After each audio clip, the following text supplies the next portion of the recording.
श्री राम जय जय राम, श्री राम जय जय राम, श्री राम जय जय राम, श्री राम जय जय राम, श्री राम जय जय राम, श्री राम जय जय राम, श्री राम जय जय राम,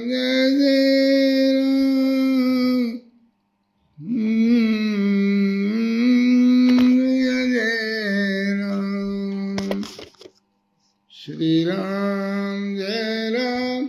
कथा प्रारंभ होता है, सुनो वीर हनुमान।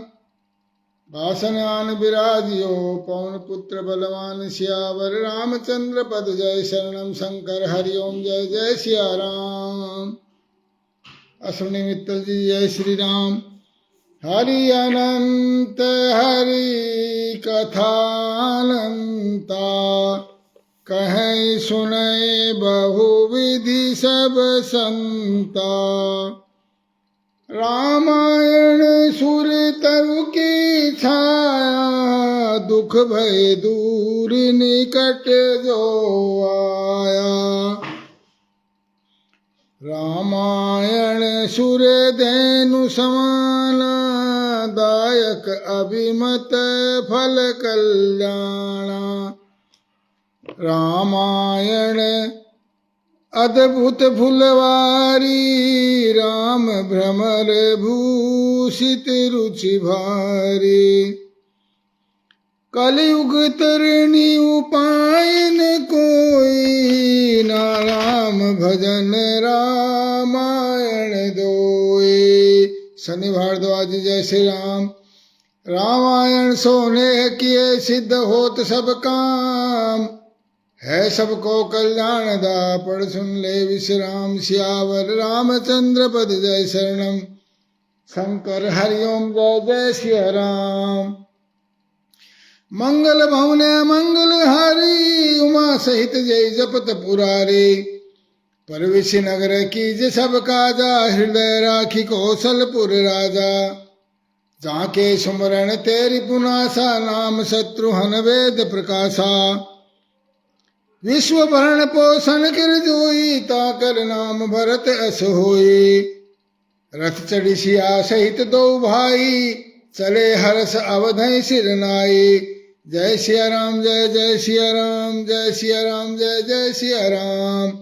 नवल दादी जी जय श्री राम। देहिक देविक भौतिक तापा, राम राज नहीं काहू बापा। करतल बाण धनुष अति सोहा, देखत रूप चराचर मोहा। जे सकाम नर सुनहि जगावई, सुख संपत्ति नाना विधि पावई। सुफल मनोरथ हो तुम्हारे, राम लखन सुन भय सुखारे। जय सिया राम जय सिया राम, जय सिया राम जय हनुमान। मंगल भवन अमंगल हारी, द्रवहु सुदशरथ अजीर बिहारी। दीन दयाल विरद समभारी, हरहु नाथ मम संकट भारी। सिया राम। तो हम कल की कथा में वाल्मीकि जी रामायण से कुछ उदाहरण ले रहे थे, और जिसमें सुमित्रा नंदन लक्ष्मण कहते हैं कि हे प्रभु आप मुझे आज्ञा दो, मैं सारे राज्य पर कब्जा कर ले देता हूँ, और राजा भी यदि विरोध करता है तो उसको मैं बंदी बना लेता हूँ, उसे अवध भी कर सकता हूँ। तो राम मर्यादा पुरुषोत्तम है। हमारे बड़े भाई साहब मनोहर लाल शर्मा जी चरण स्पर्श। जय श्री राम। अशोक कुमार जी रतिया से हमारे बहुत ही प्रिय हैं, रोज कथा को सुनते हैं। जय श्री राम जी। तो कहते हैं भाई महाराज जो हैं वो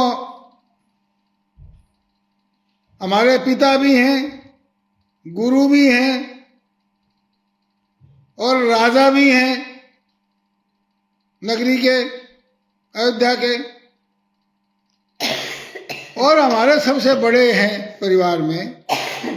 तो इसलिए धर्म ये कहता है कि उनके वचन का पालन करना चाहिए। और पिताजी का वचन जो है धर्म पर आश्रित है, तो मैं पिताजी की आज्ञा का उल्लंघन नहीं कर सकता। और इसलिए आप छात्र धर्म, छत्री का धर्म बनता है कि ऐसे मौका आता है तो सत्ता पर अपना कब्जा कर लो। सौम्य मृगेंद्रता, राजा स्वयं अपने बाहुबल से बनता है छत्री। तो बड़ा छात्र धर्म की बजाय ये छात्र धर्म जो है ये ओछी बुद्धि का परिचायक है। और मेरे विचार से, मेरे अनुसार चलो, मेरे विचार के अनुसार से चलो। उन्होंने से हमें किसी भी भावना से प्रेरित होकर के, यानी कि गुरु, राजा, पिता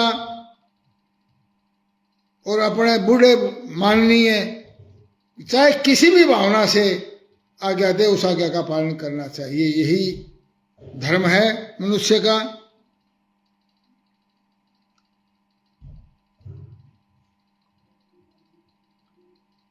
जिस विधाता ने कैकेयी को ऐसी बुद्धि दी जिससे मुझे वन जाने की प्रेरणा मिली। अब प्रेरणा सोनू कोसी घोगड़िया जी, जय श्री राम।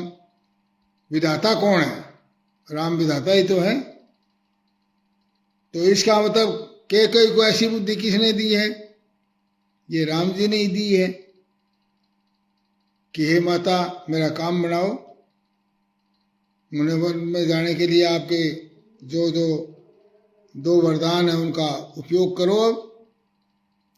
तो कहते हैं जिस विधाता ने कैकेयी को ऐसी बुद्धि दी है जिससे मुझे वन जाने की प्रेरणा मिली, उसे विफल कर देना मेरे लिए उचित नहीं है।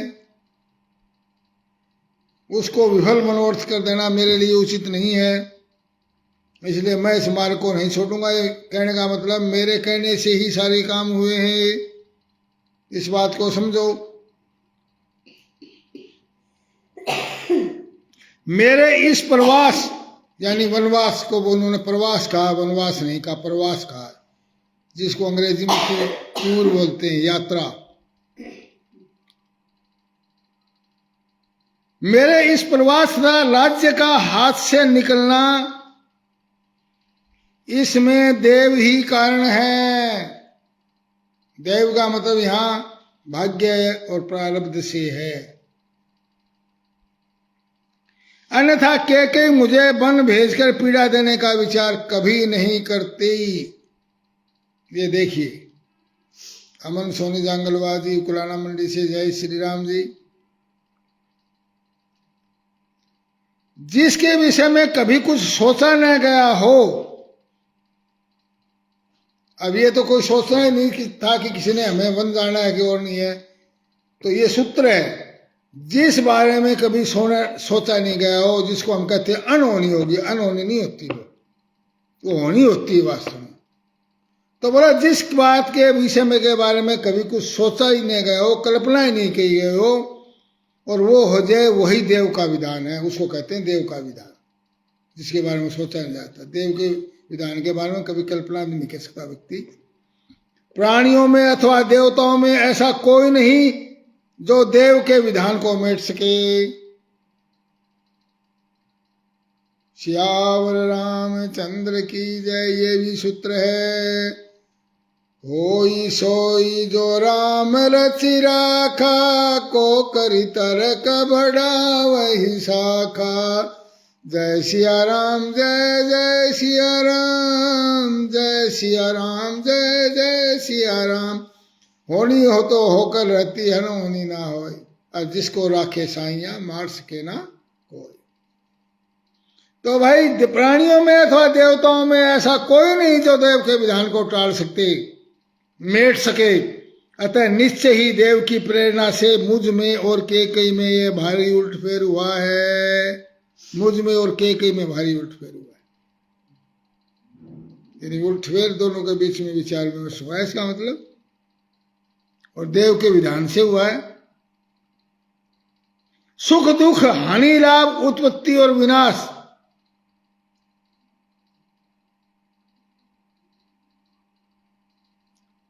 ये सब देव के ही कर्म है।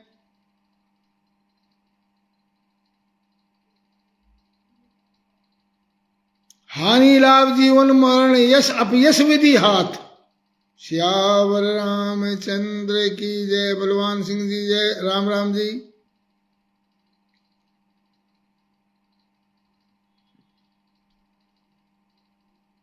तो ये सब देव के कर्म हैं, देव के अधीन हैं।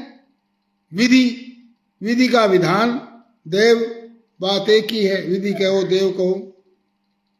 उग्र तपस्वी भी देव से प्रेरित होकर अपने तीव्र नियमों को छोड़ बैठते हैं। श्यावर रामचंद्र की जय। ये देखिए, ये भी एक सूत्र है। उग्र तपस्वी भी देव से प्रेरित होकर के अपने नियमों से भ्रष्ट हो जाते हैं और काम क्रोध के द्वारा विवश मर्यादा से भ्रष्ट हो जाते हैं देव के कारण। आजाद शर्मा जी जय श्री राम। सीताराम सीताराम सीताराम कहिए, जाहि विधि रखे राम ताहि विधि रहिए। घड़ी ज्यादा 3-5 करने का फायदा नहीं, मीन मेख निकालने की जरूरत नहीं है। जिस तरह प्रभु रखता है उसी हाल में रहना चाहिए मनुष्य को। और हाय मैं तो मारा गया, मेरे पर तो इतना पहाड़ टूटा, तेरे पर कुछ पहाड़ नहीं टूटा। तेरे को भगवान ने कोई रास्ता दिया है, तेरे लिए अच्छा है ये। तेरे को इस समय ये बुरा लग रहा है, परंतु इसका अंतिम परिणाम बहुत अच्छा होने वाला है। और इसलिए जब प्रभु की माया फिरती है तो योगी भी अपने भ्रष्ट हो जाते हैं अपने योगाचार से। जो बात अचानक आ पड़ती है, ये सूत्र है बंसल जोनी जी जय श्री राम। और परितनों द्वारा आरंभ किए हुए कार्य को रोक कर एक नया ही कांड उपस्थित कर देती है, ये सूत्र है। अवश्य ही देव का विधान है। सियावर रामचंद्र की जय। सोच कुछ रहे हैं, योजना कुछ बना रहे हैं, बन कुछ और जाता है। इसका मतलब अवश्य ही ये कोई नया कांड हो गया तो ये अवश्य ही देव का विधान है। पंडित राजकुमार त्यागी जी जय श्री राम। लक्ष्मण, लक्ष्मी के उस उल्टफेर के विषय में तुम कोई चिंता मत करो। ये लक्ष्मी का उल्टफेर है। लक्ष्मी कौन है? सीता है। राम कौन है? विष्णु है। तो बोला लक्ष्मी के इस उल्टफेर के विषय में तुम कोई चिंता ना करो। मेरे लिए वनवास ही महान अभ्युदयकारी होगा। मेरी उन्नति का देखो, यदि राम वन में नहीं जाएंगे तो वो भगवान रामचंद्र कभी नहीं कहला पाएंगे। ये हम सब जानते हैं। वो वन में गए, राक्षसों का वध किया और धर्म के राज्य की स्थापना की, तभी तो वो राम भगवान कहलाए। तो कहते हैं अवश्य ही मेरे लिए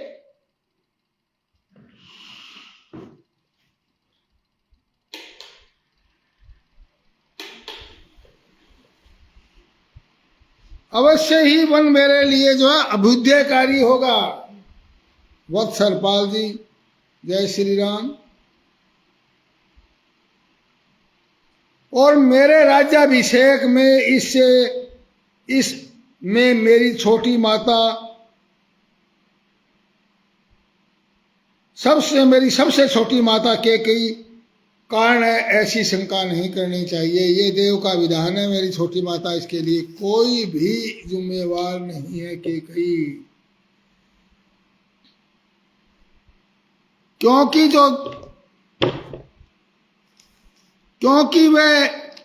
वे देव के अधीन थी, इसी प्रकार पिताजी भी इसमें किसी तरह के कोई कारण नहीं है। तुम तो देव और उसके अद्भुत प्रभाव को जानते हो, तुम तो मेरी छाया और शेष नाग के अवतार हो, शेष हो। तो बोला तुम तो देव और उसके अद्भुत प्रभावों को जानते ही हो, वही कारण है। कौशल्या ने जब देखा कि राम ने वन में जाने का दृढ़ निश्चय करा, ये बात कौशल्या के सामने लक्ष्मण और राम बातें कर रहे हैं, तब कौशल्या ने देखा कि राम ने वन जाने का दृढ़ निश्चय कर लिया है। तब वह बोले, श्री राम निश्चय ही इस जगत में देव ही सबसे बड़ा बलवान है।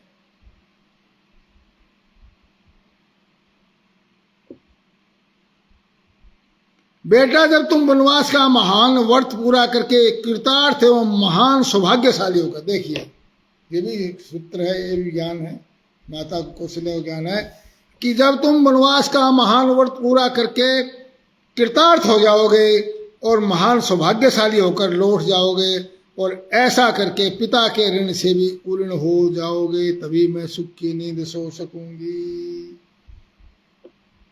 तो माता कौशल्या की भी यही राय है कि वन में जाना चाहिए,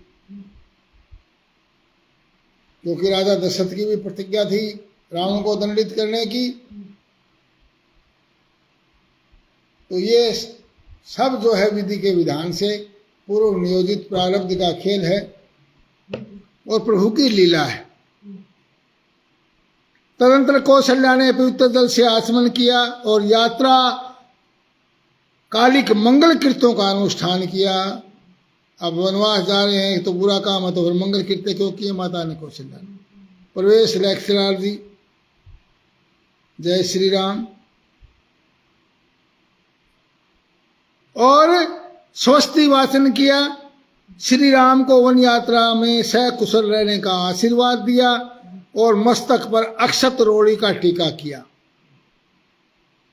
को शुभ काम के लिए जाते हैं तो माता पुत्र को चावल अक्षत बोलते हैं, चावल को अक्षत, और रोली का टीका किया। सब मनोरथ करने पूर्ण करने वाली विशल्य करनी नामक शुभ औषधि लेकर मंत्र पढ़ते हुए श्री राम के हाथ में रक्षा सूत्र बांध दिया और फिर श्री राम की परिक्रमा की माता कौशल्या ने। तब श्री राम ने माता के चरणों को स्पर्श किया, सीता के महल में गए, सीता जी को जाकर वनवास की बात बताई। अब ये वाल्मीकि रामायण में चल रहा है ऐसा। और सीता जी ने भी साथ चलने की प्रार्थना की। इस प्रकार श्री राम ने कर्तव्य का ध्यान कराया, साथ ही वन को कष्ट साध्य होने के कारण न जाने को कहा, परंतु सीता ने कहा कि मैं आपकी धर्मपत्नी हूँ, उत्तम व्रत का पालन करने वाले पतिव्रता हूँ, मैं आपकी भक्त हूँ, अतः मैं आपके साथ ही चलूंगी। मैंने उस दिन भजन में भी बता दिया था, ये वो इसी प्रसंग से ही वो भजन मैंने लिखा था। तो अतः मैं आपके साथ चलूंगी। श्री राम हस्तरेखा देखकर भविष्य बताने वाले ब्राह्मण ने से पहले मैं पहले ही सुन चुकी हूँ कि तुम अवश्य ही वन में तुम्हें रहना पड़ेगा। तो बोला मैं तो पहले से मन में तैयार हूँ, इस बारे में मेरी मानसिकता है, मन बना रखा है। अतः मैं इस बात को याद कर वन में जाने को सदा ही उत्साहित रहती हूँ। मैं तो बचपन से ही वन में जाने के लिए उत्साहित हूँ। अतः मैं आपके साथ वन में चलूंगी।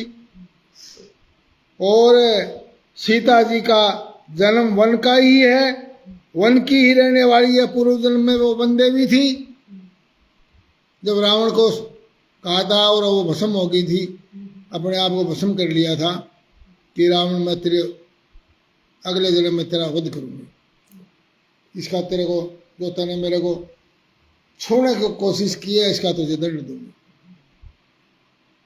पिता के घर पर कुमारी अवस्था में एक शांतिपरायण भिक्षु के मुंह से मैंने वनवास की बात सुनी थी। सीता कह रही है, एक शांतिपरायण भिक्षुक की मुंह से मैंने वनवास की बात सुनी थी।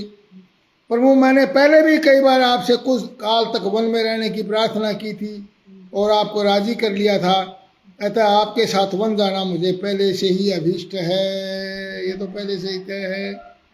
अतः मैं श्री राम जी अंत में श्री राम जी ने सीता जी को साथ चलने की आज्ञा दे दी तथा वन में चलने से पहले घर की सभी वस्तुएं दान करने को कहा, जिसका सीता जी ने पालन किया।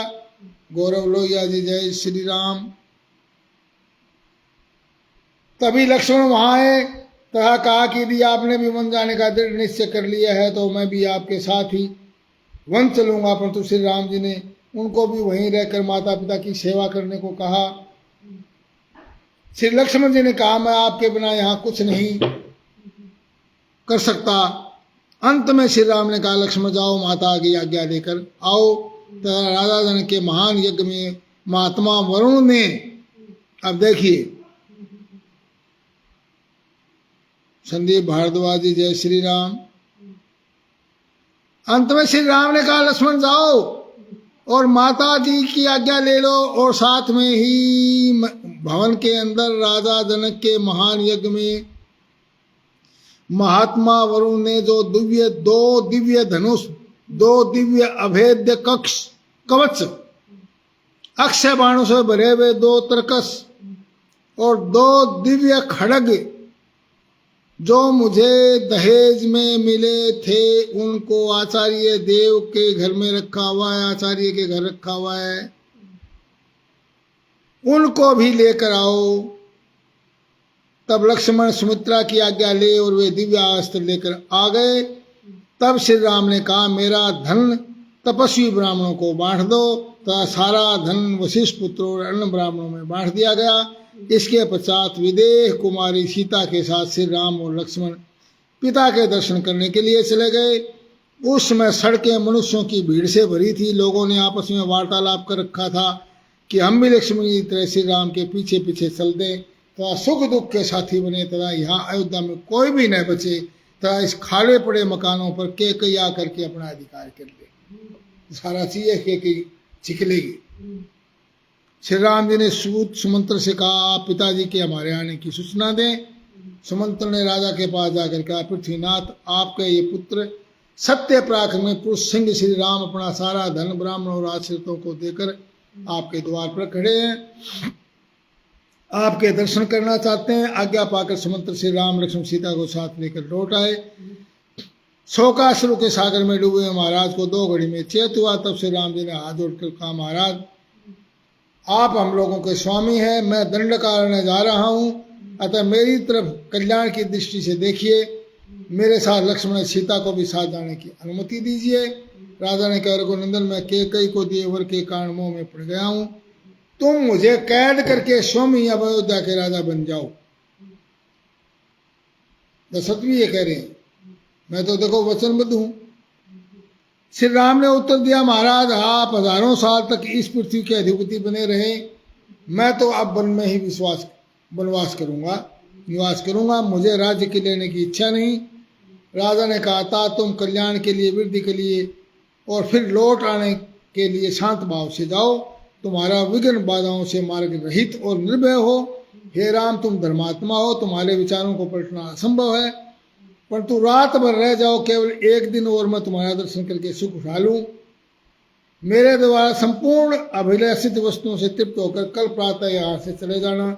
मेरे प्रिय पुत्र राम, तुम सर्वथा दुष्कर कार्य कर रहे हो। मेरा प्रिय करने के लिए ही तुमने आश्रय लिया है। तुम अपने पिता को सत्यवादी बनाना चाहते हो। कृष्ण गोयल जी, जय श्री राम।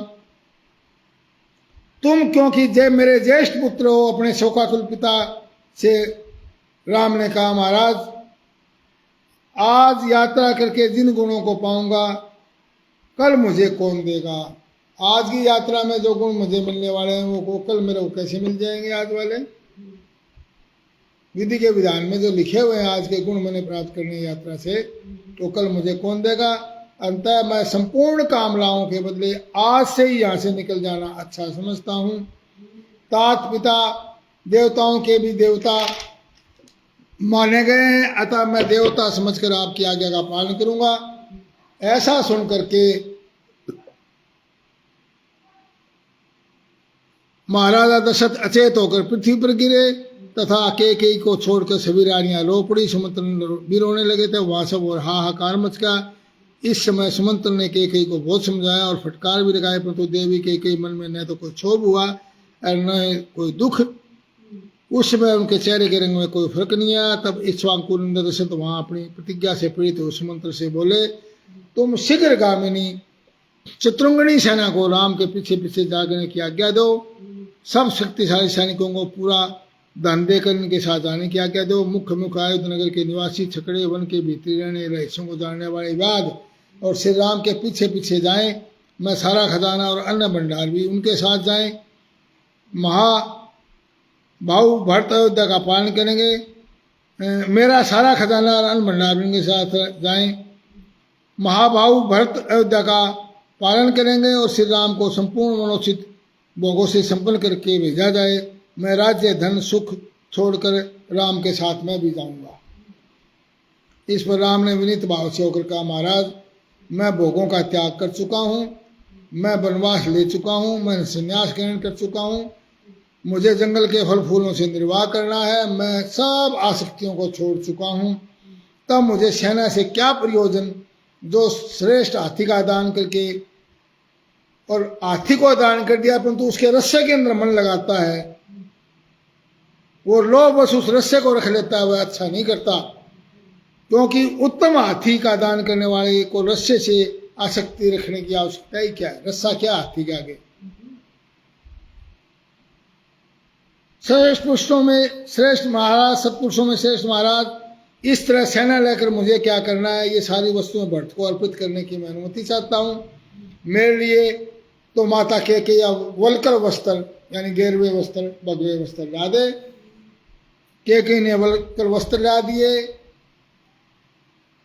जो कि पहले से ही श्री राम जी उनको कहकर गए थे कि आप तैयार रखना, क्योंकि सारी बातें बनी हुई थी पहले से ही। और उनको वलकर वस्त्र वहां अचानक कहाँ से आ गए।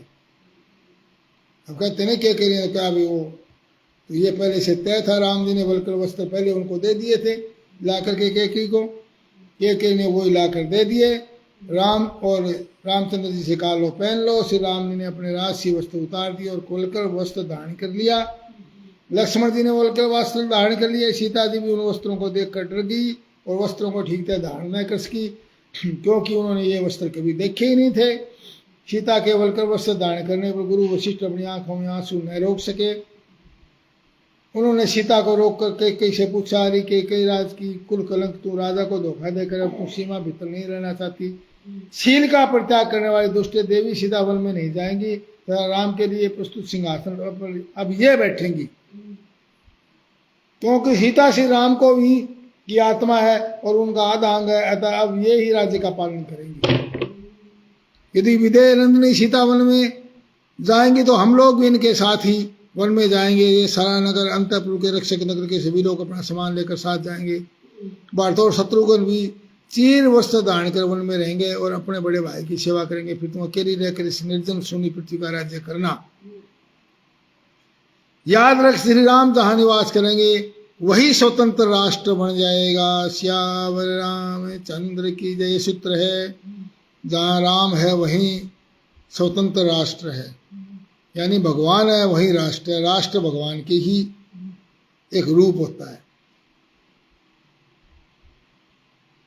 कैकेयी तू आज देखेगी कि वन जाते हुए श्री राम के साथ पशु, सर्प, मृग, पक्षी भी चले जा रहे हैं। औरों की तो बात ही क्या,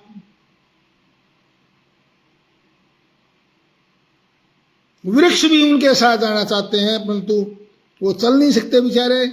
देवी सीता तेरी पुत्र वधू है, इसके शरीर से वलकर वस्त्र हटाकर इसे पहनने के लिए उत्तम वस्त्र और आभूषण दे। ब्राह्मण श्रोमणी अप्रतिम प्रभावशाली राजगुरु महर्षि वशिष्ठ के ऐसा कहने पर सीता अपने पति के समान ही वेशभूषा पहनने से विरक्त नहीं हुई। श्री राम ने पिताजी से कहा, धर्मात्मन, ये मेरी यशस्विनी माता कौशल्या वृद्ध हो चली है, इनका स्वभाव बड़ा ही उच्च और उदार है। इससे पहले उन्होंने इतना बड़ा भारी कष्ट कभी देखा नहीं। ये मेरे यहाँ रहने से अत्यधिक शोक में डूब जाएगी, अतः आप इनको सदा सम्मान करते हैं। राजा दशरथ ऐसा सुनकर अचेत हो गए और पुनः होश में आने पर विलाप करने लगे। मालूम होता है मैंने पूर्व जन्म में बहुत सी गौओं का उनके बछड़ों से विछोह करवाया है और उनके प्राणियों की हिंसा की है, अनेक प्राणियों की, इसीलिए मेरे ऊपर ये संकट आया है। कथा समापत होते है सुनो वीर हनुमान, रामायण वैकुंठ में आप करो विश्राम, सियावर रामचंद्र पद जय शरणम। शंकर हरिओम जय जय सिया राम, मंगल भवन मंगल हारी, द्रवौ दशरथ अजिर बिहारी, दीन दयाल विरद संभारी, हरहु नाथ मम संकट भारी। जय सिया राम जय जय सिया राम, जय सिया राम जय जय हनुमान।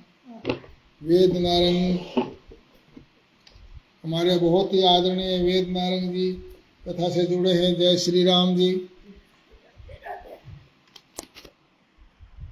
श्यावर रामचंद्र की जय। हर हर महादेव। बांके बिहारी लाल की जय।